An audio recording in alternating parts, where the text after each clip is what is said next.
The future is female, and behind every successful woman is herself. At BeachCandy Swimwear, we believe real women truly do shine the brightest. Welcome to the Real Women Shine podcast with BeachCandy Swimwear. Hey everyone, my name's Britt and I'm the founder and designer at BeachCandy Swimwear, for those of you who don't know me. And today on the Real Women Shine podcast, we're going to be speaking with Bianca Patterson, who is an incredible holistic health and well-being coach and practitioner. And through her own experiences in life, it really led her down a path of curiosity of what it takes to live a very well-rounded, holistic and healthy approach to your life, not only in a reactive way, but in a proactive mental health, well-being, very well-rounded way. So I think during the pandemic and during this time, it's a great time to really check in and see what more we can do to ensure that our quality of life is as good as it gets. Hey Bianca, how you doing? Hi, I'm amazing. I'm so excited to be here. You look beautiful today. How's things? Everything is going absolutely amazing. I've been wanting to stay in, obviously, with this quarantine, but trying to maximize my time at home with my family and really allowing for this to be a season of growth for me. How about you? Great, same thing. Just keeping life very simple and staying safe and, just following protocol as much as I can and just trying to still enjoy summer and parts of just probably cooking fun little meals that are summer filled and things like that, just to kind of keep that essence alive. But otherwise home and keeping it simple this summer. So tell us a little bit more about you. And I'd love to just kind of share your wisdom and your knowledge and your wellness, just acumen with everyone out there who's watching and listening. I am a certified holistic health coach. I'm the founder and CEO of Fertile Soil, which is a seasonal lifestyle brand, which I offer one-on-one coaching and group coaching. But my favorite thing to do is my curated wellness retreats that I do around the country. And so I'm all about wellness. I'm all about well-being and seasonal wellness in particular. And so I love what I do. I love working with people and I love seeing their lives transformed by them actually entering into a place of complete well-being. I love your seasonality that you practice with the wellness and how there's cycles to things. And I'm sure we'll get more into it, but start wherever you like and kind of drill down a little bit deeper so that those at home can really kind of learn some great things from you. Great. Well, my story really starts back in 2011. I have my master's in health administration and I was running OBGYN practices for a large health system back on the East Coast. And I ran myself into the ground. I completely was stressed, I was anxious, and my heart was racing at 280 beats per minute. I come to find that out. How it really showed up at first was I just felt like my heart was beating out of my chest. I was extremely fatigued. I couldn't get any energy with anything that I was trying to do.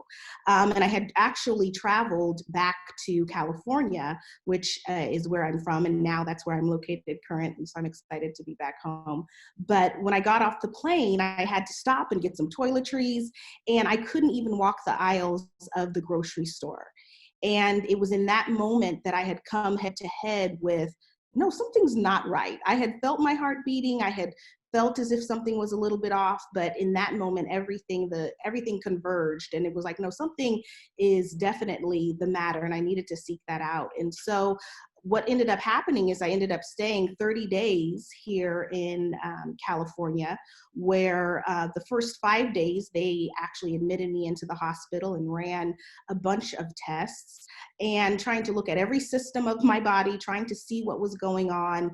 After they couldn't find anything during my actual admittance into the hospital, they sent me home and told me to wear a heart monitor 24/7. The only time I could take it off was when I, got into the shower, and then immediately when I got out to hook it back up, and they were able to see, wow, no, your heart is racing even when you're sleeping. And both my mom and my husband, stayed in the room when I was in the hospital, and they could see that even when I was sleeping, that my heart was racing at 280 beats per minute. And this is just not normal. And so when I was at home, and they could still track that pattern with the heart monitor.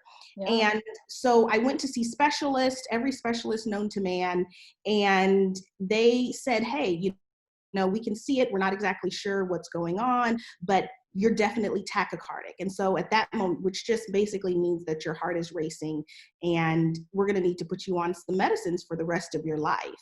And for me, it didn't sit well with me. And I've always been a prove it kid. Ever since I was little, I would be the one asking my mom, no, why? Why is this color? Why does this function that way? So when the doctors, they're telling me, hey, we don't know what it is, but you're going to have to take medicine, I was like, oh no, this isn't okay. So finally, when I was able to get back on a plane, I had an appointment that was already set up with an acupuncturist who has now become one of my closest mentors. But I was originally going to see her because I had been having frequent miscarriages and didn't know what was going on. But when I went in for the appointment, I said, you know what, Jill, her name is Jill Blakeway. She's incredible. I said, you know what, Jill, I was coming in because I've been having these miscarriages, but there's something more important that I need to speak with you about. Like, I've spent the last 30 days in the hospital and in California, not even being able to walk. And as I told her my story, she was astounded. And she said, you know what, I've only met one other person who has experienced this. And I said, really? And she said, no, it was me. And she said, it took me meeting an 80-year-old cardiologist, retired cardiologist, to tell me that it was all digestive. And when she said that, it clicked. I was like, no, this is it. You know how you have those moments where you just know, it's like a knowing, and you're like, wow, this is what I've been looking for. This is the answer that I've been waiting for. And I'm meeting someone who's experienced this. And so in that moment, I really knew that I was in the right place, that she was someone that would really help me to get back into alignment, my body back into alignment and back healthy. And so I took her advice. And not only did I change my diet, but I changed my entire life and how I approached life. And I realized that I needed to have a complete mindset change about how I worked, how I lived, and really incorporating different values within my lifestyle. And so I ended up going organic, gluten-free, dairy-free, getting regular acupuncture, making sure that I was resting. And then I actually stopped working. And this took me on a whole journey of studying and becoming a holistic health coach and starting the business that I have now of helping other people do the same thing. So that's, my story. And it's amazing how, something that you have gone through, that ends up being such a powerful piece of what you're called to do in purpose. And so I'm so grateful for that.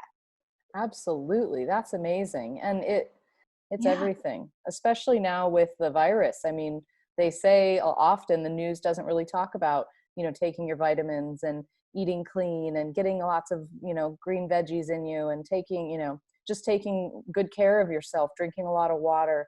That's very important at all times, but especially now. Yeah.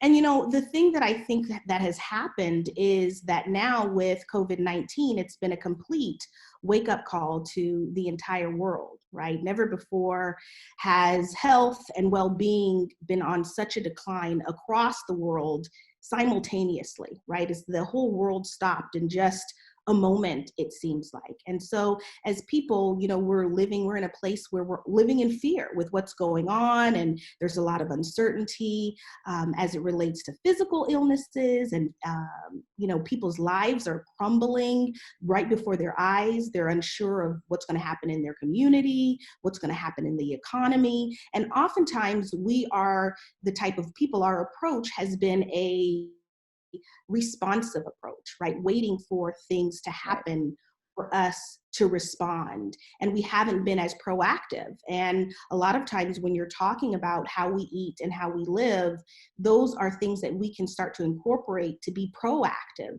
to help our body to be resilient in such a times as this. And so I think one of the things that we have come head to head with in really understanding is that we're not as healthy and not as proactive and not as well as we might have thought or hoped we would have been. Right. And I think an interesting thing too is as we're here, behind these four walls of our homes, one of the things we're starting to notice is that health incorporates more than just who we are as an individual and how we're taking care of ourselves, but how we're taking care of our families. And that affects an entire community, entire region, and an entire world. And I think that it's in these moments that we're really being able to focus on the impact that we make on one another. And we've come head to head with that. Right. So I'm excited and I'm hopeful that we will really take this opportunity of the quarantine to really begin to look at our relationships, right? Our relationships to ourselves, our relationships to our closest friends and families, the relationship that we have in holistically our mind, our body, and our spirit, and really making an effort to do that, because those types of things help to fortify us and have actually been proven for us to get in a place where we're able to cope in moments of crisis. And it also, those are relationships that we have, the health of our mind, the health of our body, the health of our family, all contribute to also our resiliency. And so how we come out of this is how and what we do inside this moment that's really going to make a difference. What are some tips or things that you would recommend that are just really usable for those listening and those watching to really kind of better themselves on a daily basis? Or how would you recommend that they even begin that journey? Well, one of the things I really want to make note of is, there's a difference between health, wellness, and well-being. And I think one of the things that we have been pushed into realizing is that where policies are developed are basically around the area of our health system, right? The health system is more of a system that is reactive. So they deal with disease, they deal with illness, they deal with if there's any type of injury that needs to be fixed in the moment. So their goal is more of a pathogenic model. Okay. And then we have in wellness, it's more of a salutogenic model, which means that it's more proactive. It's looking at our lifestyle. It's looking at the day-to-day things that we do to be proactive and keep ourselves in a healthy space so that we're able to move and function in the appropriate way. But one of the things that I think is really important to understand is that wellness has been looked at through a lens of the individual, right? So we look at the health and health in the healthcare system through a lens of, okay, this is for the collective body. This is how, these are the systems we put in place, the models that we put in place for a region and for a group of people in a given area.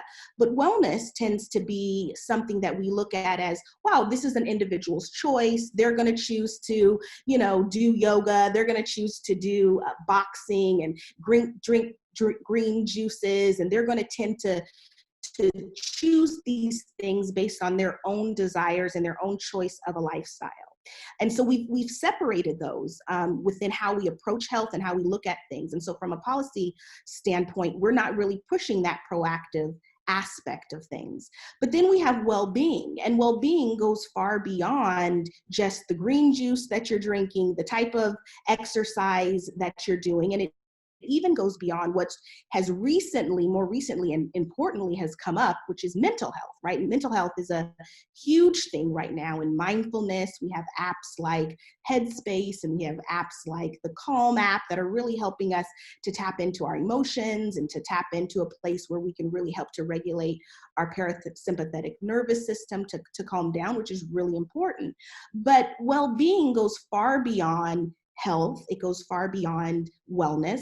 It goes into a place that's not only physical and mental and emotional, but it goes into the place of environmental and the societal aspect of a thing, and also the spiritual aspect of a thing. So well-being is so much more holistic and all-encompassing. And so it's important that we begin to look at ourselves and look at society and how we approach health and wellness actually through a lens of well-being.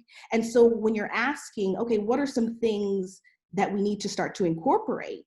We need to go far past, okay, what types of greens you're eating, right? Because we talk about nutrition and we talk about getting in our macro and micronutrients and those things that are key to really help building up our systems and our bodies. But we need to also talk about the societal things that we can do, which is making sure that we're getting closer together in community, that we're thinking about kindness and gratitude. All of those things deal with well-being, and also how we're looking at recycling. What are we doing when we're getting rid of plastics within our homes, right? We're using glass containers instead of plastic containers, not only because that's good for the environment, but also those plastics have been found to really create an environment for our hormonal system that takes it off of balance. So understanding that we're not only connected with one another, but we're connected to the entire environment. And so doing things that keep us fit and well as it relates to physical activities like hiking and swimming and kickboxing and yoga and meditation, right, for the mind, but also taking wellness outside of that scope and outside of that sphere and seeing it as total well-being and a total holistic way of looking at it is really important. That's amazing. That's amazing. Yes. I mean, everything is connected, and my gosh, I've been really actually drinking out of my glass straw from our friend at Surfside Sips, but I'm such a huge proponent of getting rid of plastic as much as possible. And it's scary how much plastic there is in just our day-to-day things that we buy. But yes, absolutely. That's incredible. Yeah. And you mentioned rest. Now, like rest in what sense? Like it's not just a nap. I know you have more of a technical term for rest. So what kind of rest are you talking about when you say that we need to take some time out to rest as well? Yeah. Well, I think what's really interesting is when we look at this quarantine, really, we've all been put to rest. When you look at, I was just reading something recently, and it was saying that for the first time in history, have they been able to actually see the Himalayas, right? So the environment in itself is people have been not out on the streets and they've been taking a rest. The environment, the land has been able to rest, and now we're able to see things more clearly. We're able, the oxygen that's in the air is so much more saturated, and we're really able to enjoy that. And so I think that we have to understand that rest is not just sleep, right? And sleep is essential to our well-being and to our wellness. But rest really deals with a space within yourself where you are at peace. And so one of the things that's important to understand is, even going back to the story of what I experienced in 2011 with my burnout, with the stress and anxiety, is that really from a physiological level, what was happening is my vagus nerve, which is connected to your brain, to your face, to your heart, to your lungs, to your kidneys, to your gut, was actually being disrupted. So it was actually making my heart, the variability of my heart was not appropriate and where it should have been. And so what you do is, when you put yourself in a place of rest, it actually helps the vagal tone. So the tonality of that nerve to begin to calm down and to begin to activate your parasympathetic nervous system. So rest isn't just, there's actually a physiological metabolic thing that's actually going on within your body when the parasympathetic nervous system turns on, right? And begins to calm everything within your system. That vagus nerve actually affects your reproductive organs as well. So when you think about what was going on with my miscarriages and my heart palpitations, you would think that those were two different organ systems, which they are, but they were connected by this one nerve. And so it's important to understand that rest helps every system of our body. it begins to allow for everything to be calm and at a state of peace, so that every organ system can begin to function in the way that it really needs to. I think the other thing that rest does is rest is also a mental space in which whenever something goes into rest or something goes into Sabbath, it's a time in which there is recreation, right? There's a powerful thing that happens when we go into rest. When our body sleeps, things are regenerated.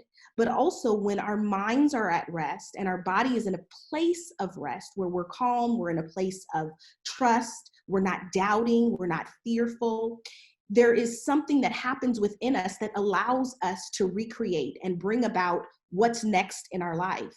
And I think it's amazing because we have found ourselves in this quarantine, set inside these walls and told to really rest, like let everything rest. And we're talking about the new normal, right? This is like a catchphrase that we're using, like, okay, there's a new normal coming about.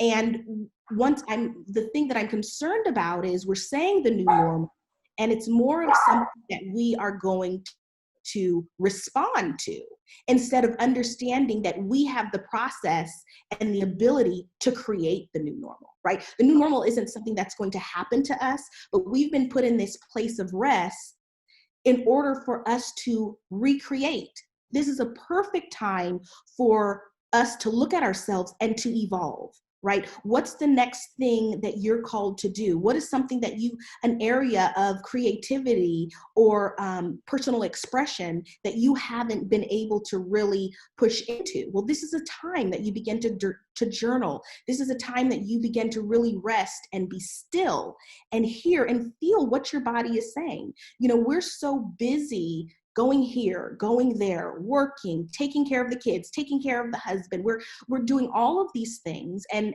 that's why, you know, our chronic disease rate is so high, you know, and all of those things are, the diseases that we're experiencing are more preventable than they are anything else. And so when we have these moments, it's time for us to really see and assess ourselves, really get into a place where we can say, hey, this is what's been going on in my life, because I'm now resting. I'm now feeling different parts of myself differently. I'm now feeling, wow, different passions raising up, and I'm able to evolve and recreate and even take myself into a different space, into a different dimension, into a different growth of who I'm called to be.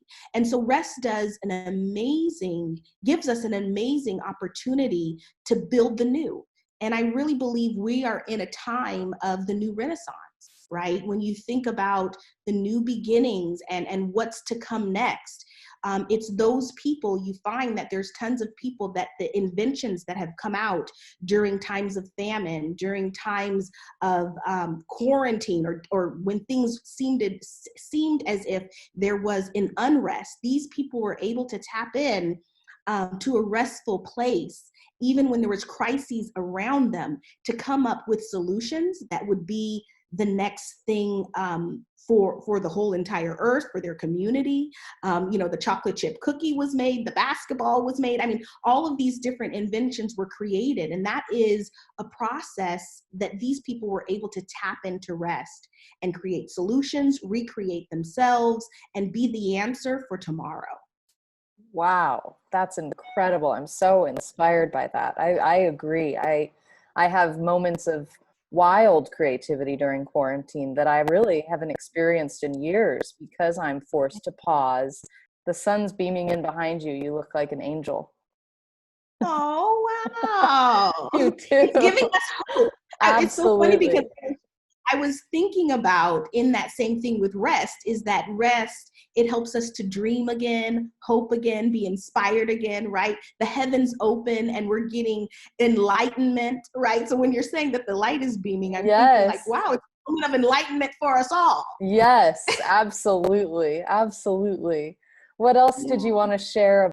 Well, I just wanted to just briefly speak about just some few tips that I'd like to leave your listeners about how to really capitalize on this season of quarantine, and how they can really come out of this moment feeling stronger and shinier and shining like never before, after this. And I think that I really want to encourage this because I feel like there is a lot of people that are like, wow, I'm just trying to get out. I just want to, get going. But I don't feel that they've really harnessed all that they need to harness in this moment. And so I want to just leave the listeners with 5 not so thought of things that they can be doing, some things that may not just be like eat healthy, stop grazing, because I myself have been in a place of grazing. You get into a place where where you're in the house and you're like, well, I'll just have a little nibble of this, a nibble of that.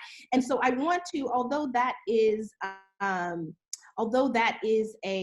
something, it's easy to say, hey, just stop grazing. I want to give some tips that people might not have thought of. Wonderful. So, okay, great. So number 1, I would really want to encourage the listeners to really focus on their environment. So not only their internal environment, but their external environment. What's interesting, I'm going to start from the outside in. What they've found is that countries that kept their parks and their forests open around the world, that they had less incidents of COVID-19.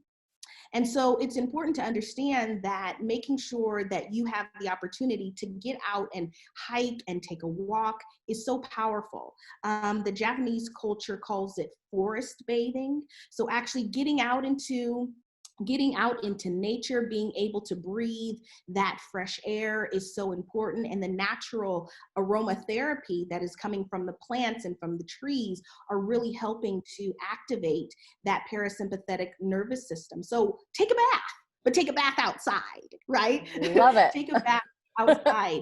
And then also, I just really wanted to encourage them to take a look at the inside environment of their homes, right? I mean, how are you communicating with those that you love? Are you making sure that your atmosphere is full of kindness, full of gratitude, right? Making use of your gratitude journal, making use of saying hello, yes, thank you, please, I love you, creating an atmosphere that is beautiful to live in is really important. And so making sure that the energy and the atmosphere of your home is important. Also making sure that you're creating a safe space. So if you like cushy pillows, or you like candles, or if you like to diffuse aromatherapy, make a place in your home where you really feel safe and you really feel secure, and you can really be in a place where you can rest and create at the same time. One of the things that Dan Buettner, he is the author of Blue Zones, and he did a 20-year research project on the centurions, or these people that live to be over 100 years old. And what he found was that those that searched or sought out to really be healthy and to live long, that those weren't the ones that were healthy and lived long. Actually, their effort to try to do that is actually what put them in the wrong space. But what he found was these people that had longevity, how they actually lived was they created an atmosphere that purposed and positioned them without even trying. So they made sure that their atmosphere around them was healthy, and because they had no choice, because they developed that atmosphere, they ended up being healthy. So number 1, focus on your environment, both the inside and the outside. Work on incorporating breathing practices, right? Slow down, pay attention to your breath, right? Just pay attention to those inhales and those exhales, just the simple breathing that you're doing. You don't have to make it complicated. Just take some time to slow down and focus on what your body is doing. It's rhythm that already knows how to move and how to function. If you want to go deeper into breath work, you can do the 4-7-8 breath, which is to breathe in for 4 inhalations, hold for 7, and exhale for 8. That's something that I recommend to clients. And then you can also try doing alternate nostril breathing, which is a powerful breath technique that also helps to invigorate and bring your body into a balanced place. Number 3, focus on contemplation. Take an assessment of your relational landscape, take an assessment of your spiritual landscape, your mental landscape, and really just see where you are right now so that you have a launching point, and begin to take time to pray and journal those things out so that you have a record of where you were, where you are, and where you're going.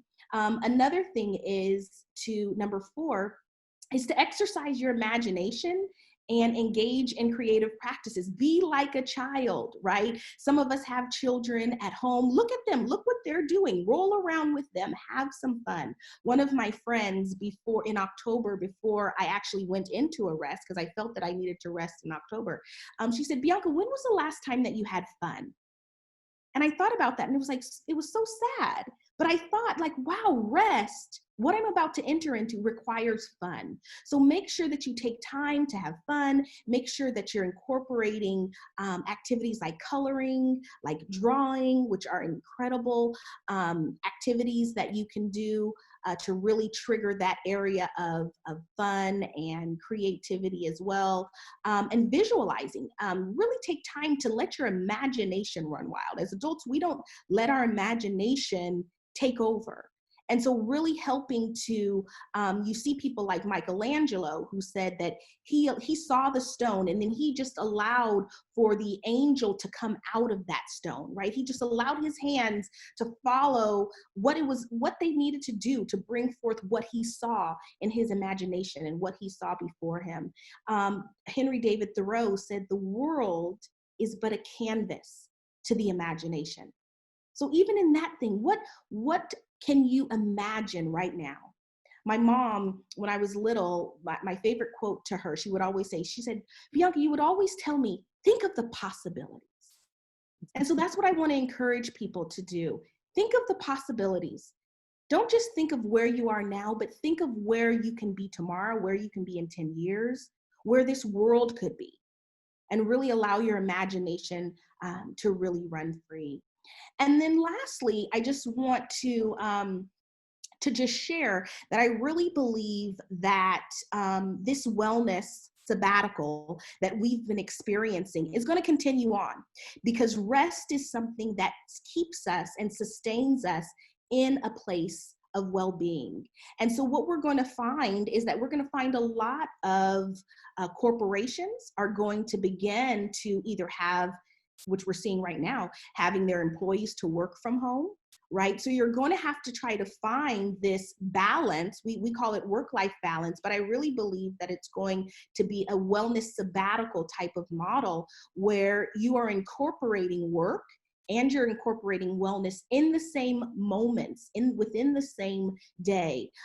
It's really trending where we're seeing that even corporations are finding that their employees are more productive, they're more healthy, when they take the time to allow their employees to go to these wellness sabbaticals, right? And these wellness sabbaticals aren't just retreats where you're having all of the good wellness things, but you're actually being able to do work, and you're being able to have the massages and the courses on nutrition, and it's all incorporated. So this is a trend that's going to be happening, that's coming down the pike, because what we're having to realize is that we can't just have these solid moments where it's like, wow, things have been run amok and now we have to be in a quarantine, but we have to continue to put ourselves in a place where we're maintaining this type of lifestyle.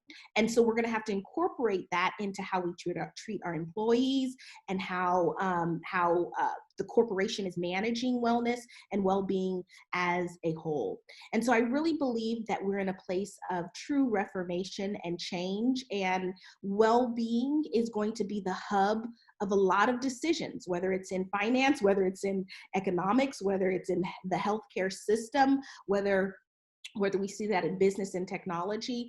But we're going to see that well-being and wellness play a key role to all of these things. And so we're going to have to make it a key moment and key points to be intentional about how we prioritize our health, our behaviors, being intentional, being proactive, being responsible, and really empowering one another and empowering ourselves to engage in healthy behaviors. Absolutely. That's amazing. So for those of you who don't know, Bianca and I met years ago when I first started Beach Candy in Corona del Mar as a storefront. And we met right before she was getting married, and we made her a few suits for her honeymoon, and our magical friendship and relationship started there. And we've always kind of just had this bond from the beginning, and just very similar kindred spirits, I would say. But Bianca has a few suits with her here today to share, and I'll let her take it from here, but I just wanted to share a few of our actual designs that we've done together. So first, everyone knows Beach Candy for its amazing suits. So of course, I have to bring out my living my life like it's golden suit. And if it doesn't shimmer, and if it doesn't dazzle, let me tell you something, it's not Beach Candy. So this is one of my favorite suits. It is golden, it shimmers in the sun. You see the light behind me. Yes. I know that it's catching it. So of course, the fabric is absolutely amazing with this, it's golden hue and shimmers. But then this is what we know Beach Candy for. All of this candy here that just laced the sides of my hips that makes it look absolutely amazing. I'm so thankful because not only does it just sparkle and dazzle, but it fits me perfectly and I feel so comfortable in it and secure. This suit was actually made for our anniversary, our 5-year anniversary. So I always come back to Beach Candy when we have major trips that we're taking because I need a new suit. And so this was a really special suit. It's interesting because I feel like all of my suits I mark by what vacation it was. And so for me, it brings back such great memories because this suit was worn in Jumbi Bay amongst all of the starfish and the crystal blue water. So when I see this suit, I just think about that and my time with my husband and us just sitting on the beach in this private location and just feeling amazing and dazzling in the water. It's absolutely spectacular. So everyone knows about the suits, right? Everyone knows about the suits from Beach Candy, but I feel so blessed and excited because not only do I have tons of bathing suits actually, but I have this beauty that was custom done by Beach Candy. It says Miss Patterson. This is my New York Giants jersey. My husband, let me show you the front. Oh, it looks so good. Gorgeous. So when you talk about men getting ready for game day, no, women get ready for game day. And the way that women get ready for game day is through having a custom jersey made by Beach Candy. So my husband played on, this happens to be the Giants jersey, but I actually also have a jersey from the Philadelphia Eagles when he played there too, because he played 10 years. So I have 2 jerseys that are just blinged out with candy. And don't get any ideas, people, because I only do this for Bianca. I'm so excited. I'm trying to tell you, I went into the stadium. Okay. And I mean, I feel like I took more attention than the cheerleaders and I was fully covered. Okay. So this is what I'm saying.